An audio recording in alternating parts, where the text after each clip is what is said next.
70% of those who ended up in the African diaspora from what is known as the Bight of Biafra were Igbo speaking. Right? So, they constitute a very important part of what is today known as the African diaspora. Perhaps in a state like Virginia in the United States, 60% of black Virginians have Igbo ancestry. The same with Cuba, right?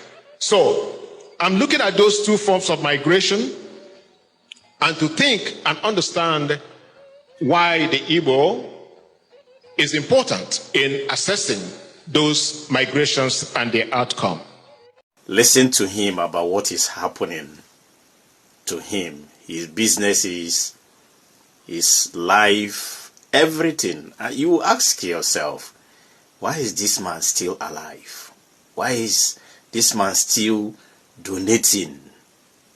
Yes, today we are going to run you through on what you need to know about the Igbos. Yes, for strangers and also for the Igbos that cares, because there are a lot of Igbos that don't know these things that we are going to show you today. Very important. Add it to what you know about yourself, or if you are a stranger, add it to what you know about the Igbos. Igbos are not just ordinary breed. Igbos are rare breed, one of the oldest in this Mother Earth. So I want you to take your time. Don't be in a rush. Take your time to watch this. You are going to be amazed. Your eyes are going to be opened more about the Igbos. Let's go. When we come back, we are not done. No, we are going to let you know further concerning what Igbos are passing through. Let's go. It's important, of course, is to understand how the Igbo people were critical to these two levels of migration. Internal within Africa, external within the African diaspora. And I mean by the word here, diaspora, if you look at what is today the United States, Trinidad and Tobago, Haiti, Cuba, Jamaica, there's a large proportion of black people in those parts of the world. Share the video. What is important for us is to think about how those people ended up in what is today referred to as the New World or the Americas. Perhaps 70% of those who ended up in the African diaspora from what is known as the Bight of Biafra were Igbo speaking. Right? So, they constitute a very important part of what is today known as the African diaspora. Perhaps in a state like Virginia in the United States, 60% of black Virginians have Igbo ancestry. The same with Cuba, right? So, I'm looking at those two forms of migration and to think and understand why the Igbo is important in assessing those migrations and their outcome. So let me place some emphasis on the Bantu migration, which occurred within Africa. And when I talk about the Bantu migration, I want you to look at it from a linguistic point of view. How and why is the Igbo language related to Kikuyu, spoken in East Africa? How is the Igbo language related to Xhosa, spoken in Southern Africa, right? How is it related to so many other languages in what is Sub-Saharan Africa? Linguistically, the Igbo speak a language that belongs to the larger family of languages known as Bantu or Niger-Congo. There's close to 100 million people across Sub-Saharan Africa speak these languages or related languages, collectively known as Bantu languages. How did this happen?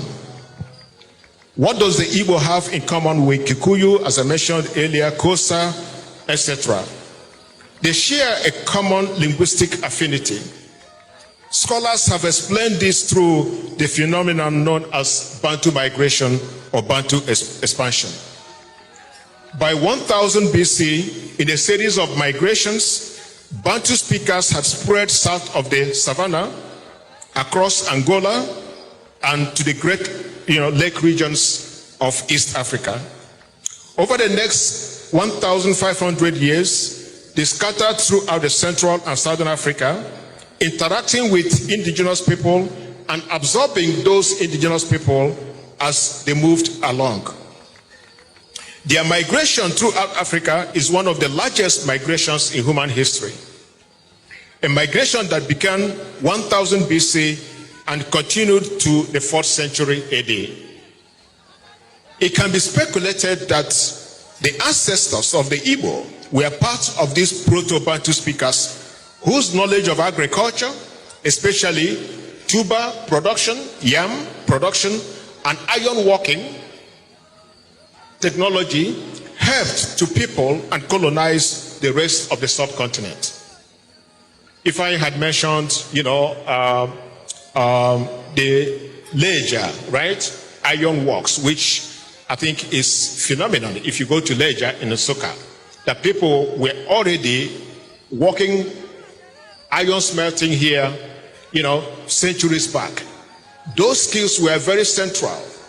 And the knowledge of yam production, in the way the Igbo people began to expand and leave this area as they seek new opportunities for agriculture and absorbing indigenous people they encounter. Some of you may come across, if you look at Central Africa, the people they call the pygmies, right? Have you heard the word pygmies of the Congo, right? Those are indigenous people that these Bantu speakers, with their superior agricultural knowledge and iron technology, were able to absorb those people. But their language never remained sort of like Igbo. They incorporated other words from those existing languages. But what is important in terms of understanding the Proto-Bantu languages is that there are elements of those proto-languages that have been retained, right, in sub-Saharan Africa. For example, we use the word Omo, right, to refer to children of Omochieze, Omodis. Most Bantu speakers have the same prefix, Ba for people, right, Bakongo, and so on and so forth. So, a number of theories have been put forward to explain this migration. There is speculations that overpopulation encouraged some groups to move to new places in search of fertile land and in order to practice agriculture. It is important to emphasize that both the development of agriculture and the existence of unusually high population density have been a defining character of Igbo land even to today. The long history of plant domestication is evident in the large variety of food crops and edible plants in Igbo society. The variety of crops and plants attest to the antiquity of agriculture in Igbo region, including plants like, Africa rice, Guinea corn, Hungary rice, Bambara groundnut, etc., okra, and many, many others that were domesticated in this area and gave these migrants the skills and tools they use in expanding and conquering the rest of the continent.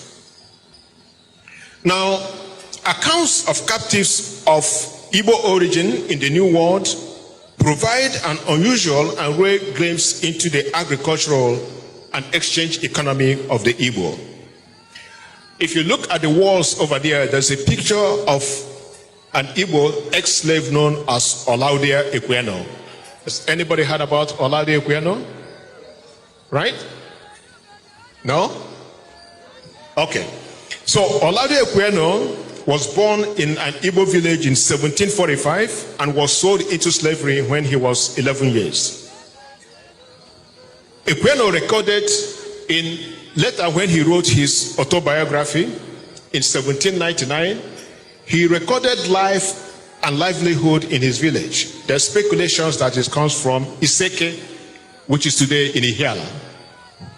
And he talked about agriculture 18th century, that agriculture is our chief employment, and everyone, even the children and women, are engaged in it. Thus, we have a habit of labor from our earliest years. Equiano's description of Igbo society and the economy in the 18th century is supported by accounts given by other Igbo slaves in the Americas. Another Igbo slave in Jamaica, known as Archibald Montet, was born in 1799 in Igbo land and was enslaved in Jamaica. He affirmed in his memoir that yams, potatoes, and Indian corn were an integral part of Igbo agriculture in the 17th and 18th century. 19th century accounts offer more perspective. In his journey to Bonny in 1840, Hermann Kohl, a German doctor, noticed that the Igbo exported agricultural produce and metal goods to Bonny.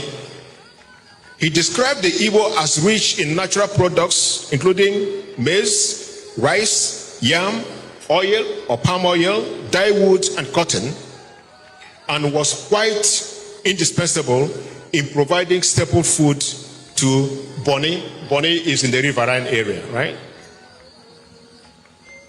W.E. Crew, who visited in Nsukka in 1866, was impressed by the abundance of agricultural produce, and he described that in the market they abound in corn, palm oil, palm wine, fish, deer, meat, dog, and other products like fowl, tobacco, eggs, and yams. What I'm trying to emphasize is the importance of understanding the antiquity of agriculture in Igbo land. And it is this skill of agriculture and iron technology that enabled the Proto-Bantu speakers, which includes the Igbo, to expand and people what is today sub-Saharan Africa. Am I making sense? So, if you look at what is today sub-Saharan Africa from here to South Africa, this is the migration that began from this region and continued over thousands of years. That people didn't reach the Zulu, the Swana, the Soto, the Ndebele. They didn't reach what is today South Africa until about the 9th century. Not too long ago. That migration pattern began here some 5,000 years ago. So we can't understand the making of sub-Saharan Africa without really thinking and understanding the role of the Igbo and other Proto-Bantu speakers in what is today, right, West Africa, in the area of Nigeria and the Cameroon. Let me go to the second point, which is, if you look at the Americas, which includes the United States and the Caribbeans, there's a long history which began when the Europeans emerged in West Africa in the 15th century, seeking gold, trying to buy gold, which was abundant in West Africa, and which formed an integral part of the trade between West Africa, North Africa, and the Mediterranean world up to the 15th century. By the 15th century, the Portuguese became interested in having a direct access to the gold of West Africa rather than buying from the Arab middlemen, right, who brought the gold from across the Sahara. This exploration of West Africa opened up opportunity for the first time for direct contact between Europeans and Africans. Imagine in West Africa to demand or to seek gold created the first opportunity for Europeans to begin also to trade and enslave, Africans. So the Atlantic slave trade began from the 15th, 16th century due to this contact between Africans and Europeans. Why is this of interest to us? If you look at the areas involved in the Atlantic slave trade, it is from the area of Senegal today to the coast of Angola, South and Southwest Africa. By the 17th century to the 18th century, most of those being enslaved into the New World were coming from what is today the Bight of Biafra, right? Bono, Calabar, you're right, and others. But most of the enslaved people were coming from the hinterland, from Igbo land, facilitated by the Aro, right, using the Ibinukwabi.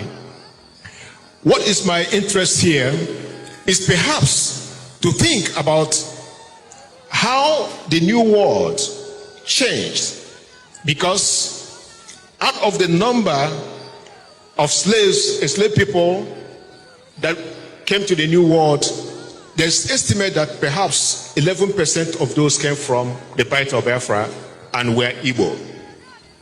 So in many important ways, this large number of Igbo people from the Bight of Biafra became very significant in terms of shaping New World culture. You can look at the map here to the table, to think about different areas where people from the Bight of Biafra, or mostly Igbo people, ended, and the percentage of those in the New World. So, as the evidence suggests, the large number of enslaved Africans from the Bight of Biafra were Igbo. David Eltis and Richardson estimate that about 1 in 7 Africans shipped to the New World during the era of the slave trade came from the Bight of Biafra, was Igbo speaking. This corresponds to about 11.9% of the total number, for which we have data today.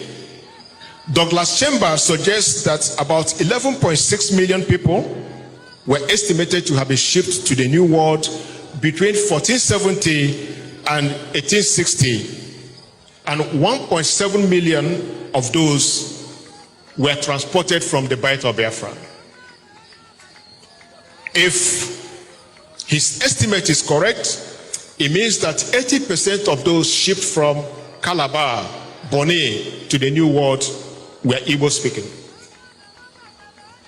From a transatlantic perspective, and when compared with other, like the Yoruba, the Ewe, and many others, we do not have a lot of history of these Igbo people in the New World. In fact, we do not get a sense that the Igbo, to a very large extent, contributed greatly to the making of New World culture. What is important to emphasize, of course, is why is this the case? If you go to Bahia in Brazil, there's still people who practice traditional Yoruba religion. So when you look at the Atlantic world, you think, oh, it's a Yoruba that's sort of made up, right, the Atlantic world. Even though there were more Igbo people that were enslaved than many other groups. Why is this the case? My argument is that, for one thing, we have to understand why the Igbo and Igbo identity was largely suppressed in the New World. We come from an area, the Igbo come from an area where the nature of the political institution is very republican. The Igbo didn't have a history of centralized power and authority, right? The idea that Igbo enweze. So that individualism shaped Igbo response to slavery. And I can tell you a few history of American planters advising slavers not to bring people from the Bight of Biafra because they didn't make good slaves. Right? Their response to slavery was quite different from many other groups from West Africa. Why? They thought the Igbo were a bad investment. They thought the Igbo were more susceptible to suicide. Many of them preferred to kill themselves rather than be slaves. I'm not sure if many people are familiar with the phenomenon 200 years now called Igbo landing in Georgia, where Igbo slaves were brought to the New World in Georgia, and they went in mass, right, in chains to the sea to drown rather than be slaves. So many planters didn't want people from the Bight of Biafra because it was bad investment. They didn't make good slaves. So you have descriptions in planters' diaries advising slavers in West Africa, do not buy people with fair skin. They are likely coming from the Bight of Biafra, right? They're likely Igbo. Compared with many other enslaved people, most Igbo people were fair-skinned. So if you go to Jamaica today, you're fair-skinned, they call you Red Igbo. Because most of them who came into those areas were of Igbo origin. So what is important, I think, to think about here is how this Igbo identity shaped slavery and the New World. One, I want to emphasize one thing, that if you look at the accounts of rebellions throughout the Atlantic world, rebellions occurred where there was a large concentration of Igbo slaves. In Jamaica, in Haiti. Haiti was probably 60% Igbo. Haiti is the only part of the Western Atlantic world where enslaved people rose, right, conquered slavers, and established a black republic. So, Jamaica, the same thing. This, of course, gives us a window into understanding what Fisher calls power waves. How did the Igbo respond to slavery, and how did their response shape the institution of slavery? But let me speak a little bit to some of the cultural impacts that the Igbo brought to the New World that is still enduring today and shapes what we can talk about as American culture.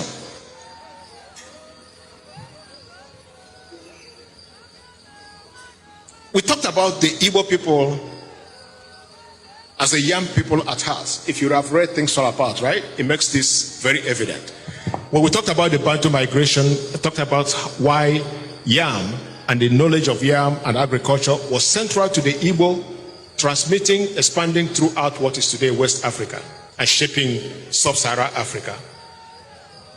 The Igbo transmitted aspects of their culture, including the yam culture.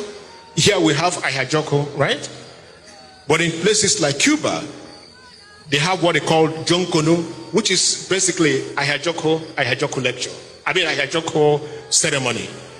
Transmitting them into the New World that today they are part of New World culture and ideas and religion. There are certain crops that were brought into the New World, into the Caribbeans, that were of Igbo origin. I mentioned okra, right? Okra, the food culture that in many ways shapes the New World today, have some origin in Africa. Not just, the Igbo, but the ideas about cultivation of things like rice were introduced by the Angolan slaves and things like that. So the Igbo have been central and important in understanding and shaping the New World. Douglas Chamber identifies evidence of what he calls Igboisms in Anglophone American society, which includes Igbo dietary habits. Okra, for example, a staple of Igbo diet, was one pot soup, was identified as Igbo in origin. The vegetarian part of American food, culture, or what is called soul food today in southern United States, indicate a strong Igbo presence in Anglophone slave foodways. Most importantly were yams, black-eyed beans, and greens. These were the basic food crops in 19th century and early 20th century Igbo society. In the diaspora, the Igbo continued to grow yams and maintain nearly all the secondary subsistence crops of their ancestral villages and agriculture. There's clear evidence of Igbo influence in power ways, or what Fisher has identified as attitude towards power and authority and the patterns of political participation. Slaves in America drew on similar social resources in order to order their individual and collective lives. Though there were no major slave rebellions in areas such as the Chesapeake and Western Jamaica, where there was a strong Igbo presence, Igbo slaves tended to resort to more forms or other forms of resistance, including suicide, escape, concessional negotiations that in many ways shaped the slave culture and society. I talked a little bit about the John Canoe and other masquerade festivals that have their origin in West Africa that are still practiced in the New World today. The tradition of doctoring here we call dibia, right? Medicine and dibia. In the Caribbean, they called obia, which is a corruption of dibia. These sort of ancestral or Igbo traditional medical practices have been transmitted into the New World and still form part of Afro-American and Afro-Caribbean culture today. I'm going to end so that we can have some time, by speaking very briefly on an important area that I think most of us may be familiar with, and maybe some of the young women here need to think about in terms of shaping their own identity. Many of us are familiar with the period of European colonialism in Africa. By 1903, when Lugard conquered the Northern Caliphate, the Sokoto Caliphate, basically the North, most of what became the North, right, became incorporated as part of British colonial rule. But the British had sort of a different encounter with Igbo people. It took nearly 25 years from the Aro expedition, 1902, to the Ahara expedition, 1905, to many other expeditions, right, to the Ekumeku, resistance in Delta. It took more than 30 years for the British to subdue the Igbo people.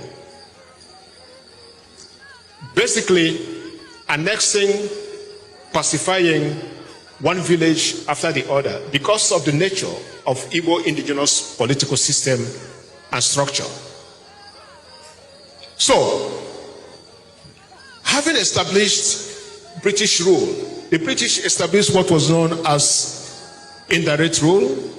In the North, it worked. The emirs became part of British rule.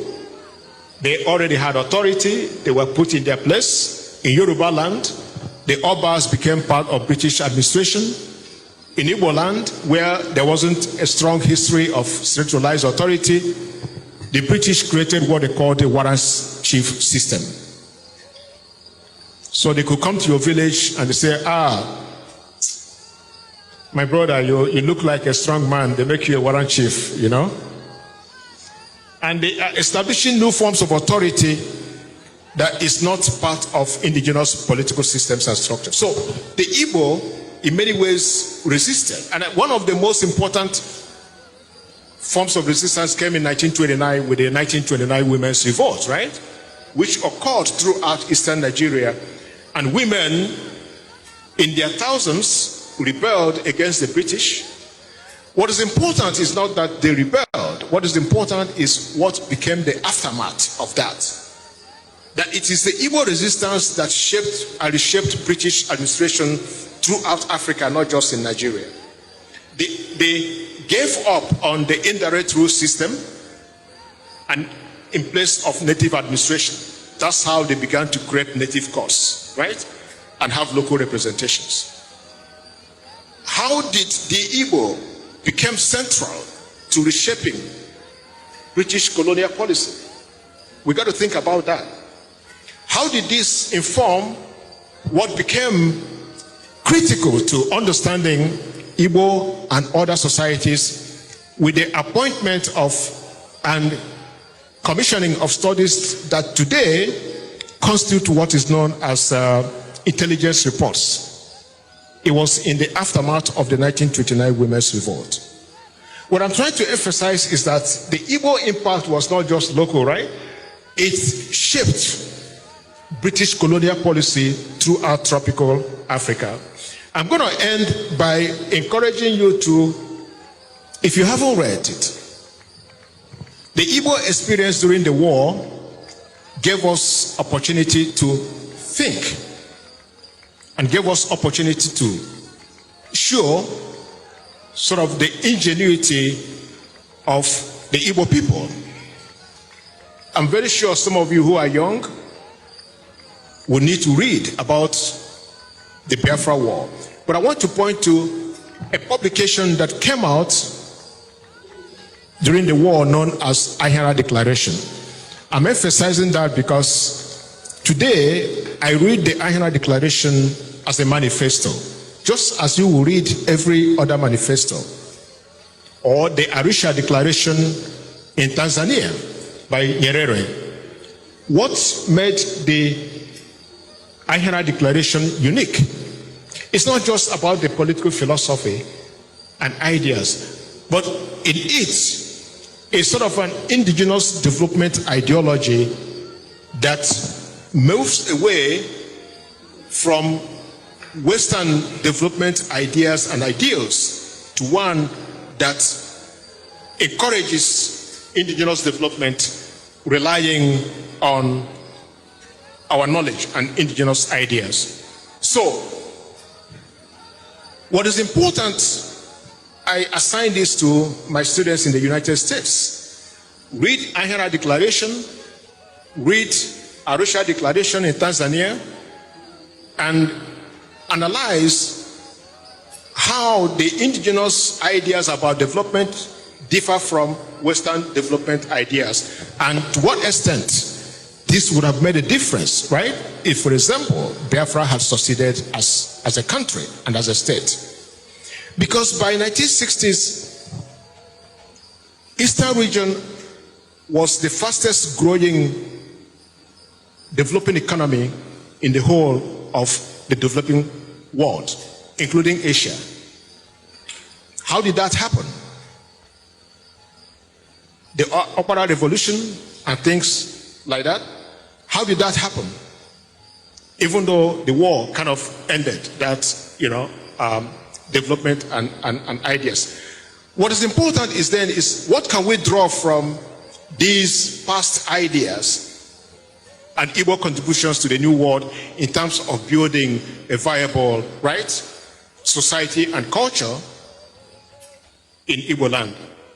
What lessons can we draw from these in understanding ourselves and our identity, and understanding what we have given to the world and the pride we can take in attempting to rebuild our own society looking on the past? So I'm going to leave it there, and I'm going to ask you to ask any questions if you have. Thank you very much.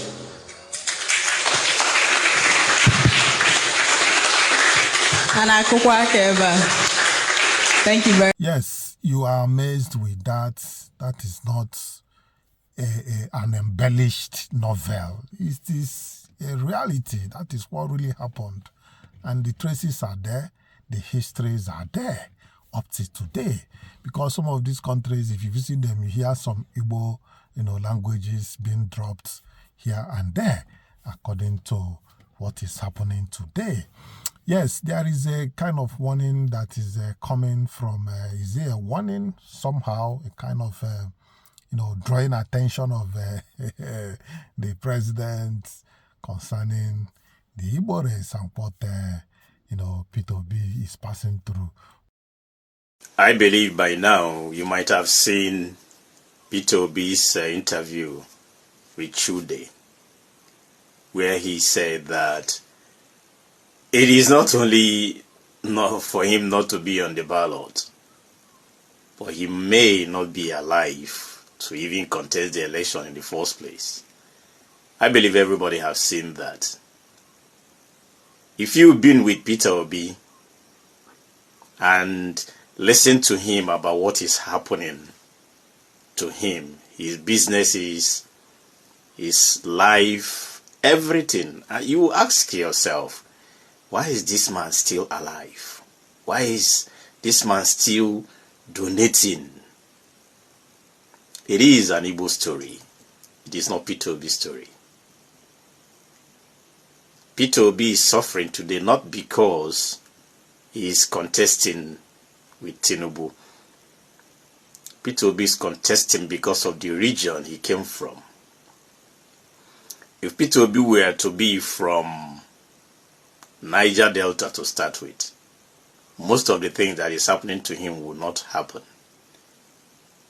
It is a pact signed never to allow an Igbo man to be there. That is why Kwankwaso is fighting every battle he's fighting in the north today, trying to convince the northerners that those things were done in error. That an Igbo man is supposed to have a seat at the table. That is why when I see the likes of Umahi, Soludo, and all the rest of them jostling to be the vice president of anybody from any part of the world, any part of Nigeria, I laugh. Because all of them know that they will never allow an Igbo man to be the president of Nigeria. It is a very serious pact signed after the Civil War.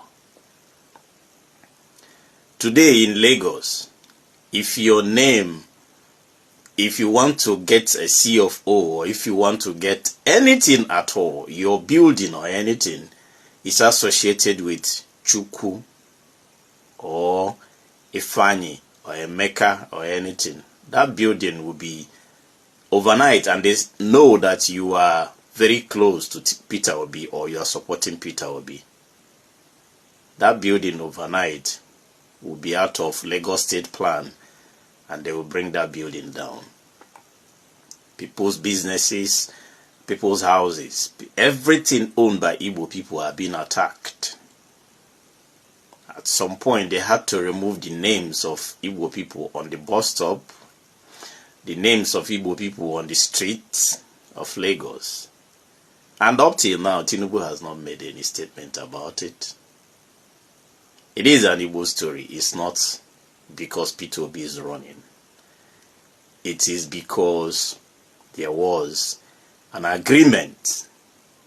Are you surprised that when Nigerian Biafra war was on, Yorubas were going to school? Are you surprised? Yorubas were going to school. Igbos were being hunted. Like the massacre was much. Till today, Gowon has not really apologized to Igbo people, though he's receiving it. Yes, he is at the receiving end now. So, if you think it is Peter Obi's story, it is not. It is an Igbo story. And if you are an Igbo man believing that one day Nigeria will integrate you into the system, you are wasting your time. It happened to Ibeto. When Ibeto wanted to import cement and all that, Ibeto applied. Ibeto was bringing cement into Nigeria, flooded Nigeria with cement, and people were happy getting better cement at a very cheaper price, as it is obtainable in the whole world. What happened? Overnight, government brought their magic. Obasanjo was in power then. And before you say Jack, Ibeto was stopped from importation. Are you surprised? Don't be. It is an Igbo story. It is an agreement written documented, and filed. Never again. Never again will we allow an Igbo man to get there. Unfortunately, the people that brought this thing to Igbo people, some of them, not all of them, now deny that they are not Igbos. That is the Igbos of the hinterland, as Omar Diko will say. That is the Delta Igbo, let me be clear. That is in Zogo of these people, of this world. And today, the Deltans say that they are not Igbos because of what is associated to Igbo people. Igbo people have been seen as an outcast in Nigeria. So what Tinubu is doing to Igbos in Lagos and all the western part of Nigeria is not because Peter Obi is only running. It's because they are Igbos. So, if you believe that Nigeria will come together, if you believe that there will be a time this country will become one, this is the time for you to continue to support Peter Obi. I said it before and I will repeat it again. Anybody that is supporting Tinubu and APC is supporting division and terrorism, is supporting banditry, is supporting madness, is supporting disunity of Nigeria. I will still repeat it again. If you don't want them in Nigeria, let them go. If you don't want Igbos in Nigeria, let them go. Let them have their freedom. You cannot beat a child and tell a child not to cry. You cannot push somebody and at the same time tell the person where to fall. You cannot say that there is no victor, no vanquished. And yet, every now and then you remind them of the civil war. That wasn't their fault. The person that started that was not an Igbo man. Yes, they said it themselves. Many of them, till tomorrow, Okowa himself said he's not an Igbo man. Yes, Ifanyato Okowa, he said that he's not an Igbo man till tomorrow. So, why are you punishing somebody or an ethnic group that did nothing to you? Today, you guys are seeing yourself, enjoying yourselves with the Delta, but you hate an Igbo man. Today, politically, Peter Obi is the best thing that will ever happen to Nigeria politically. And yet, he's been haunted from every corner. The other day, you heard what Ali Modu Sherif said. Unfortunately, the Hausas are fighting back. Unfortunately for him, the Hausas now realize that Igbos are not their problem. Yes, Hausas are fighting back seriously. Seriously in every corner of the north, knowing that the people that kept them down till now that I'm making this video are the Fulanis. They've looked around and they realize that, wow, these people has kept us down for a very long time. And each time they tell us, don't associate with Igbos. Why Igbo people are the ones making progress. And them that believe that Igbo people are their problem are 100% backward. You can't go to school because they don't want you to go to school so that you will not learn. You still become an illiterate. Continue to be an illiterate. They tell you that going to school is bad. Western education is very, very bad. And they train their children abroad. That's what they tell you, to keep you down. In Yoruba land today, like I said, if your name is associated to Chukwu, Emeka, and all that, They will hunt you down. They will make sure that your businesses, because they believe that Igbos are the ones that voted Obi before, and that pact signed is still there. And they will make sure that your business will never succeed. Your house will be brought down. I want you to go to, it's annoying.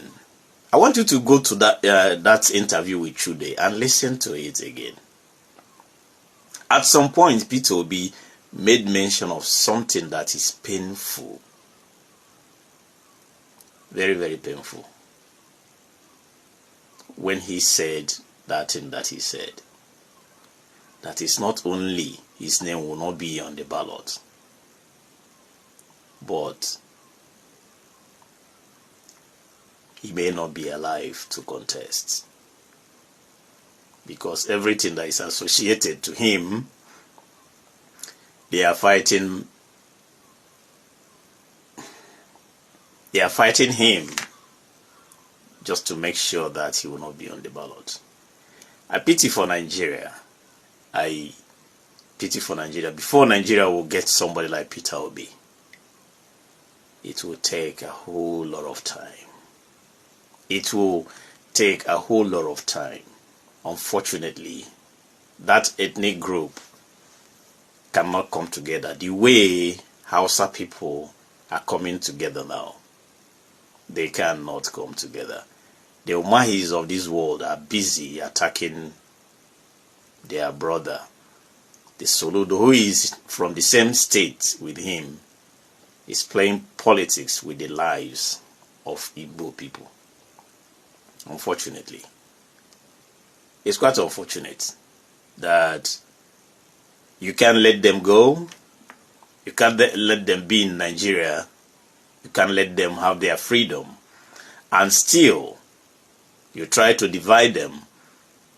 The fools that call themselves the Igbo politicians are the ones using their people to play games. It's quite unfortunate. While Hausas are coming together, Igbos are dividing themselves. It's quite unfortunate. My name is Hyacinth and this is the Hyacinth Network. Thank you for listening to me. Please like and share. And may God bless you. May God bless Federal Republic of Nigeria.